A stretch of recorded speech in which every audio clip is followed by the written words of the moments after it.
The new Batman show just came out a few days ago and I want to talk about it because it is awful. The Caped Crusader is the latest Batman show made by Bruce Timm and produced by Matt Reeves and J.J. Abrams, and wow, you can tell J.J. had a big hand in making this because of just how bad it is. The biggest problem I have with this show is Batman. The Caped Crusader is just another generic Batman with nothing special or unique about him. All of the Batman from past shows tried to be different and have their own aurora, but with this Batman, he just tries to steal from the animated series Batman. And I get what the showrunners were trying to do, but I don't understand the point of it, because we haven't had a new Batman show since 2013, and now all we get is a worse animated series Batman. Another major issue I have with this show is the animation style and character design. The animation feels lifeless and dull, and I don't like Batman and Harley Quinn costumes. I honestly think that putting underwear on superheroes is extremely outdated, and I hope this trend in DC quickly dies out, but with James Gunn's old ass in charge, sadly, I don't think it will. Another problem with the character design is everyone gets a race swap and even a gender swap for no reason other than diversity, which, is fine to be diverse, but there are already plenty of DC characters that are not white you can use, but they decided to only use Montoya. Also, when it comes to animation, I don't see any point in race-swapping characters because, well, you can draw them in any color no matter who the voice actor is. That's always been how it works throughout animated history. For example, in the Batman show from 2004, the Joker was voiced by a black person.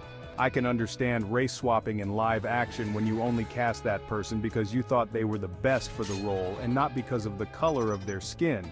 But in animation, anyone, no matter their color, can voice any character, and there's no need to change characters' colors just to check some diversity boxes. Something else that really bothered me is how the show takes place in the 1940s and there are a lot of black people here, but yet they don't address racism.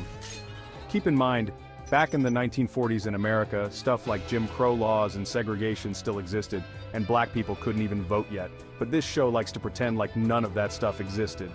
Another issue I have is the music. Normally Batman shows have some of the best music of any superhero show, but here the music is extremely boring, and I don't think I ever felt the need to skip a Batman show theme song until now. Also, Batman feels like a side character in his own show. Most of the episodes are not about Batman, they are about the side characters who aren't very interesting. In a show called Batman, I want to mostly see Batman, and this show can't even provide me with that.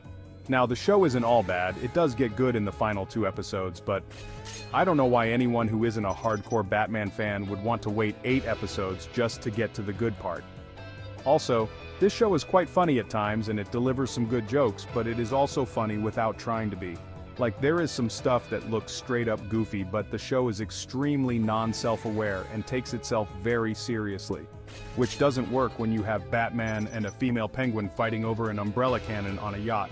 Anyway, before I watched this show, I came in wanting to like it, but knowing there could be a chance that this show would be bad, because J.J. Abrams was one of the producers behind it, but I was hoping he wouldn't have too much oversight on it. But after watching, I honestly feel like he wasn't just a producer, but also the writer, director, and maybe even the animator. J.J. Abrams has already managed to ruin 2 of the biggest IP Star Wars and Star Trek, and now he decided to ruin Batman.